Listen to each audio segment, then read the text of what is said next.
June 25ನೇ ತಾರೀಕಿನಿಂದ June 30ನೇ ತಾರೀಕಿನವರೆಗೆ ರಾಜ್ಯದ ಹವಾಮಾನದ ವರದಿ ಯಾವ ರೀತಿಯಾಗಿರುತ್ತೆ? ಪೂರ್ವ ಮುಂಗಾರು ಈ ವರ್ಷ ಕಡಿಮೆ ಇರುವಂಥದ್ದು. ಮುಂಗಾರು ಕಡಿಮೆ ಆಗಲಿಕ್ಕೆ ಕಾರಣ ಏನು? ಒಂದು ವೇಳೆ ಮಳೆ ಏನಾದರೂ ಹೆಚ್ಚಾಗೋದಿದ್ರೆ ಯಾವ ಜಿಲ್ಲೆಯಲ್ಲಿ ಹೆಚ್ಚು ಮಳೆಯ ಪ್ರಮಾಣ ಇದೆ? ಇದೆಲ್ಲದರ ಬಗ್ಗೆ ಮಾಹಿತಿ ಕೊಡಲಿಕ್ಕೆ ಸದ್ಯ ಪ್ರತಿಧ್ವನಿ ನ್ಯೂಸ್ನೊಂದಿಗೆ ಹಿರಿಯ ನಿರ್ದೇಶಕರು, ಹವಾಮಾನ ಇಲಾಖೆ ಹಿರಿಯ ನಿರ್ದೇಶಕರು CS ಪಾಟೀಲ್ ಅವರು ನಮ್ಮೊಂದಿಗಿದ್ದಾರೆ. ಅವರಿಂದ ನಾವು ಮಾಹಿತಿಯನ್ನು ಪಡ್ಕೊಳ್ತಾ ಹೋಗೋಣ. ಸರ್, ಈಗ ಪೂರ್ವ ಮುಂಗಾರಿನಲ್ಲೇ ಕಡಿಮೆ ಮಳೆ ಬಂದಿರುವಂಥದ್ದು, ಅದಕ್ಕೆ ಕಾರಣ ಏನಿರ್ಬೋದು ಅಂತ ಹೇಳಿ. ಯಾಕಂದರೆ ಕಳೆದ ವರ್ಷಕ್ಕಿಂತ ಈ ವರ್ಷ ಮುಂಗಾರಿನ ಮಳೆ ಪ್ರಮಾಣ ಕಡಿಮೆ ಇದೆ. ಏನು ಕಾರಣ ಇದೆ ಅನ್ನುವಂಥದ್ದು, ಮತ್ತು ರಾಜ್ಯದ ಹವಾಮಾನದ ವರದಿ ಪ್ರಸ್ತುತ ಹೇಗಿದೆ?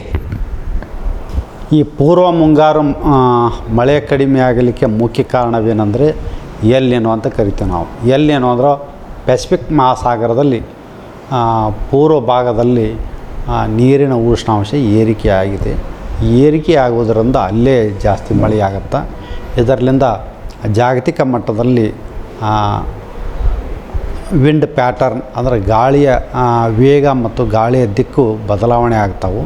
ಇದರಿಂದ ಮನ್ಸೂನ್ ವಿಂಡು ಕೂಡ, ಇದರ ಗಾಳಿ ಕೂಡ ಅದರ ಶಕ್ತಿ ಕಡಿಮೆಯಾಗಿ ನಮ್ಮ ದೇಶಾದ್ಯಂತ ಮಳೆಯ ಪ್ರಮಾಣ ಕಡಿಮೆ ಆಗಿದೆ. ಮತ್ತು ಅದಲ್ಲದೆ ಬಂಗಾಳ ಉಪಸಾಗರದಲ್ಲಾಗಲಿ ಅರಬ್ಬಿ ಸಮುದ್ರದಾಗಲಿ ಯಾವುದೇ ವೆದರ್ ಸಿಸ್ಟಮ್ಸ್ ಫಾರ್ಮ್ ಆಗಿಲ್ಲ. ಇದರಿಂದ ಮಳೆಯಾಗಿಲ್ಲ. ಮತ್ತು ಕರ್ನಾಟಕ ರಾಜ್ಯಾದ್ಯಂತ ಎಲ್ಲ ಜಿಲ್ಲೆಗಳಲ್ಲಿ ಮಳೆಯ ಕೊರತೆ ಸುಮಾರು 40% ಇದೆ. ಆದರೆ ಮುಂದಿನ ಒಂದು 28ನೇ ತಾರೀಕಿನಿಂದ ಸ್ವಲ್ಪ ಮಳೆಯ ಪ್ರಮಾಣ ಏರಿಕೆಯಾಗುವ ಸಾಧ್ಯತೆ ಐತಿ. ಆದ್ರೂ ಉತ್ತರ ಒಳನಾಡಿನ ಜಿಲ್ಲೆಗಳಲ್ಲಿ ಕಳೆದ ಒಂದು 2-3 ದಿವಸದಿಂದ ಸ್ವಲ್ಪ ಮಳೆ ಪ್ರಮಾಣ ಹೆಚ್ಚಿಗೆ ಆಗೈತಿ. ಕರಾವಳಿ ಜಿಲ್ಲೆಗಳಲ್ಲಿ ಮುಂದಿನ ಒಂದು ವಾರದವರೆಗೆ ವ್ಯಾಪಕವಾಗಿ ಮಳೆಯಾಗುವ ಹೆಚ್ಚಿನ ಸಾಧ್ಯತೆಗಳದಾವು. ಉತ್ತರ ಕನ್ನಡ, ಉಡುಪಿ, ದಕ್ಷಿಣ ಕನ್ನಡ ಜಿಲ್ಲೆಗಳ ಕೆಲವು ಕಡೆ ಭಾರಿ ಮಳೆಯಾಗುವ ಸಾಧ್ಯತೆ ಇದ್ದು, ಜೂನ್ 26ರಿಂದ ಜೂನ್ 30ರವರೆಗೆ ಈ ಜಿಲ್ಲೆಗಳಿಗೆ ಯೆಲ್ಲೋ ಅಲರ್ಟನ್ನು ಕೊಡಲಾಗಿದೆ. ಉತ್ತರ ಒಳನಾಡಿನ ಜಿಲ್ಲೆಗಳಲ್ಲಿ ಜೂನ್ 25, 26, 27ರಂದು ಕೆಲವು ಕಡೆ ಮಳೆಯಾಗುವ ಸಾಧ್ಯತೆಗಳದಾವು, ಅಂದರೆ ಹಗುರದಿಂದ ಸಾಧಾರಣವಾಗಿ. ಆದರೆ ಜೂನ್ 28, 29, 30ರಂದು ಉತ್ತರ ಒಳನಾಡಿನ ಜಿಲ್ಲೆಗಳಲ್ಲಿ ಕೂಡ ಮಳೆಯ ಪ್ರಮಾಣ ಏರಿಕೆಯಾಗುವ ಸಾಧ್ಯತೆಗಳದಾವು. ಮಳೆ ಸಾಮಾನ್ಯವಾಗಿ ಬೀದರು, ಕಲಬುರಗಿ, ಬೆಳಗಾವಿ, ಧಾರವಾಡ, ಹಾವೇರಿ, ಗದಗ ಈ ಜಿಲ್ಲೆಗಳಲ್ಲಿ ಸ್ವಲ್ಪ ಮಳೆಯ ಪ್ರಮಾಣ ಏರಿಕೆಯಾಗುವ ಸಾಧ್ಯತೆಗಳದಾವು. ಕರ್ನಾಟಕದ ದಕ್ಷಿಣ ಒಳನಾಡಿನ ಜಿಲ್ಲೆಗಳಲ್ಲಿ ಮುಂದಿನ 3 ದಿನಗಳವರೆಗೆ, ಅಂದರೆ 25, 26 ರಂದು ಕೆಲವು ಕಡೆ ಹಗುರದಿಂದ ಸಾಧಾರಣವಾಗಿ ಮಳೆಯಾಗುವ ಸಾಧ್ಯತೆಗಳದಾವು. ಕರ್ನಾಟಕದ ದಕ್ಷಿಣ ಒಳನಾಡಿನ ಜಿಲ್ಲೆಗಳಲ್ಲಿ ಕೂಡ ಜೂನ್ 27ರಿಂದ ಮಳೆಯ ಪ್ರಮಾಣ ಏರಿಕೆಯಾಗುವ ಸಾಧ್ಯತೆಗಳದಾವು. ಶಿವಮೊಗ್ಗ, ಚಿಕ್ಕಮಗಳೂರು, ಹಾಸನ, ಕೊಡಗು ಜಿಲ್ಲೆಗಳಲ್ಲಿ ಜೂನ್ 27ರಿಂದ ಜೂನ್ 29ರವರೆಗೆ ಯೆಲ್ಲೋ ಅಲರ್ಟನ್ನು ಕೊಡಲಾಗಿದೆ. ಅಂದರೆ ಈ ಜಿಲ್ಲೆಗಳಲ್ಲಿ ಕೆಲವು ಕಡೆ ಭಾರೀ ಮಳೆಯಾಗುವ ಸಾಧ್ಯತೆಗಳದಾವು. ಆದರೆ ಉಳಿದ ಜಿಲ್ಲೆಗಳಲ್ಲಿ, ಕರ್ನಾಟಕದ ದಕ್ಷಿಣ ಒಳನಾಡಿನ ಉಳಿದ ಜಿಲ್ಲೆಗಳಲ್ಲಿ ಹಗುರದಿಂದ ಸಾಧಾರಣವಾಗಿ ಮಳೆಯಾಗುವ ಸಾಧ್ಯತೆಗಳದಾವು. ಓಕೆ, ಮುಂಗಾರು ಮಳೆ ಕಡಿಮೆ ಆಗೋದ್ರಿಂದಾಗಿ ಏನೆಲ್ಲ ಎಫೆಕ್ಟ್ಗಳು ಆಗುತ್ತೆ ಅನ್ನುವಂಥದ್ದು ಅಂತ ಹೇಳಿ. ಮುಂಗಾರು ಮಳೆ ಕಡಿಮೆ ಆಗೋದರಿಂದ ಸಾಕಷ್ಟು ಪರಿಣಾಮಗಳು ಆಗ್ತಾವು. ಮೊದಲನೇದಾಗಿ ಕೃಷಿ ಮೇಲೆ ಜಾಸ್ತಿ ಪರಿಣಾಮ ಬೀಳುತ್ತೆ. ಅಂದ್ರೆ ಈಗ ಏನಾರ ಬೆಳೆಗಳನ್ನು ಬಿತ್ತಿದ್ರೆ ಅದ್ರ ಮೇಲೆ ಪರಿಣಾಮ ಬೀಳುತ್ತೆ. ಬೆಳೆಗಳ ಇದು ಕೃಷಿ ಉತ್ಪಾದನೆ ಮೇಲೆ ಜಾಸ್ತಿ ಪರಿಣಾಮ ಬೀಳುತ್ತೆ. ಎರಡನೇದ್ದು ಕುಡಿಯುವ ನೀರಿನ ಮೇಲೆ ಮತ್ತು ಎಲ್ಲ ಜಲಾಶಯಗಳಲ್ಲಿ ನೀರಿನ ಮಟ್ಟ ಕಡಿಮೆ ಆಗುತ್ತೆ.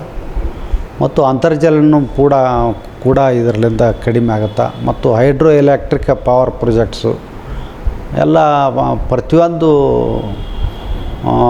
ಆಯಾಮಗಳಲ್ಲಿ ಇದು ಒಂದು ಹೊಡೆತ ಕೊಡ್ತದೆ. ಇದು ಮಳೆ ಕಡಿಮೆ ಆಯ್ತು ಅಂದ್ರೆ ಮನುಷ್ಯನ ಎಲ್ಲ ಚಟುವಟಿಕೆಗಳು ನೀರಿನ ಮೇಲಿನ ಅವಲಂಬನೆ ಇರೋದರಿಂದ, ಅಂದ್ರೆ ಸೌತ್ ವೆಸ್ಟ್ ಮನ್ಸೂನ್ ಮೇಲಿನ ಅವಲಂಬನೆ ಇರೋದರಿಂದ ಎಲ್ಲ ಕಡೆಯಿಂದ ಭಾಳ ತೊಂದರೆ ಆಗುತ್ತೆ. ಓಕೆ, ಈಗ ಪೂರ್ವ ಮುಂಗಾರು ಕಡಿಮೆ ಆಗಿದ್ದರಿಂದಾಗಿ ಒಮ್ಮೆಲೆ ಮತ್ತೆ ಮಳೆ ಹೆಚ್ಚಾಗುವಂತಹ ಸಾಧ್ಯತೆ ಏನಾದರೂ ಇದೆಯಾ? ಅಲ್ಪ ಮಟ್ಟಿಗೆ ಪೂರಾ ಮಳೆ ಕಡಿಮೆ ಆಗಲ್ಲ, ಸ್ವಲ್ಪ ಮಳೆ ಪ್ರಮಾಣ ಕಡಿಮೆ ಆಗುತ್ತೆ ಅಂತ ಹೇಳ್ಬೋದು. ಆದರೆ ಈ ಒಂದು ಮುಂದಿನ ಒಂದು 5 ದಿವಸ ಅಂದ್ರೆ 30ನೇ ತಾರೀಕಿನ ಸ್ವಲ್ಪ ಮಟ್ಟಿಗೆ ಮಳೆ ಆಗುತ್ತೆ ಎಲ್ಲ ಕಡೆ. ಸರ್, ಹಾಗಿದ್ರೆ ಸಿಸ್ಟಮಲ್ಲಿ ಯಾವ ರೀತಿಯಾದಂತಹ ಒಂದು ಹವಾಮಾನದ ವೈಪರೀತ್ಯ, ಮುಂಗಾರು ಮಳೆ ಕಡಿಮೆ ಆಗಲಿಕ್ಕೆ ಕಾರಣ ಏನು, ಇದನ್ನು ಒಂದು ವಿವರಿಸಿ ಹೇಳೋದಾದರೆ, ತೋರಿಸಿ ಹೇಳೋದಾದರೆ? ಈ ಮುಂದಿನ ಒಂದು ವಾರದವರೆಗೆ ಒಂದು ಸ್ವಲ್ಪ ಗಾಳಿಯ ವೇಗ ಜಾಸ್ತಿ ಆಗೈತೆ. ಇದರಿಂದ ಕರಾವಳಿ ಜಿಲ್ಲೆಗಳಲ್ಲಿ ಮಳೆಯ ಪ್ರಮಾಣ ಏರಿಕೆ ಆಗುವುದು ಕಂಡು ಬಂದಿದೆ. ಮತ್ತು ಪ್ರೆಷರ್ ಗ್ರೇಡಿಯಂಟು ಕೂಡ ಹೆಚ್ಚಿಗೆ ಆಗಿರೋದರಿಂದ ಮುಂದಿನ ಒಂದು ವಾರದವರೆಗೆ ಕರ್ನಾಟಕ ರಾಜ್ಯಾದ್ಯಂತ ಮಳೆ ಏರಿಕೆ ಆಗುವ ಸಾಧ್ಯತೆಗಳದಾವೆ. ಬ್ಲೂ ಕಲರ್ ಇದೆಯಲ್ಲ ಸರ್, ಅದೇನು ನೀರಿನ ಮಳೆ? ಬ್ಲೂ ಕಲರು ಒಂದು ವಿಂಡ್ ಕನ್ವರ್ಜೆನ್ಸ್ ಝೋನು. ಅಂದ್ರೆ ಗಾಳಿ ಎಲ್ಲ ಒಗ್ಗೂಡುತ್ತೆ ಮತ್ತು ಮೇಲೆ ಇರುತ್ತೆ. ಅಂದ್ರೆ ಮೈನಸ್ ಕೆಂಪು ಬಣ್ಣ, ಇದು ಎಲ್ಲ ಒಂದು -30 -40 ಡಿಗ್ರಿ ಸೆಲ್ಸಿಯಸ್ ಎತ್ತರ ತನಕ ಹೋಗಿದೆ. ಅಂದರೆ ಸುಮಾರು 10 ರಿಂದ 12 ಕಿಲೋಮೀಟ್ರ್ ತನಕ ಮೋಡಗಳು ಇಲ್ಲದಾವು. ಆದರೆ ಕರಾವಳಿಯಲ್ಲಿ ಒಂದು 10 ಕಿಲೋಮೀಟ್ರ್ ತನಕ ಮೋಡಗಳು ಅದಾವು. ಕರಾವಳಿ ಜಿಲ್ಲೆಗಳಲ್ಲಿ ಉತ್ತಮವಾಗಿ ಮಳೆ ಆಗುತ್ತೆ. ಅಂದ್ರೆ ಕರಾವಳಿ, ಮಲೆನಾಡು ಮಳೆ ಆಗ್ಬೋದು. ಆದರೆ ಪೂರ್ವದ ಜಿಲ್ಲೆಗಳಲ್ಲಿ ಇನ್ನೂ ಮಳೆಯ ಪ್ರಮಾಣ ಕಡಿಮೆ ಇದೆ. ಇದಿಷ್ಟು CS ಪಾಟೀಲ್ ಅವರ ಮಾಹಿತಿಗಳಾಗಿತ್ತು. ಕ್ಯಾಮ್ರಾ ಪರ್ಸನ್ ಮಂಜುನಾಥ್ ಜೊತೆ ಅಭಿಜಿತ್ ಗಣೇಶ್, ಪ್ರತಿಧ್ವನಿ ನ್ಯೂಸ್, ಬೆಂಗಳೂರು. ಹೆಚ್ಚಿನ ವಿಡಿಯೋಗಳಿಗೆ ಪ್ರತಿಧ್ವನಿ ಯೂಟ್ಯೂಬ್ ಚಾನೆಲ್ ಸಬ್ಸ್ಕ್ರೈಬ್ ಮಾಡಿ, ಬೆಲ್ ಐಕಾನ್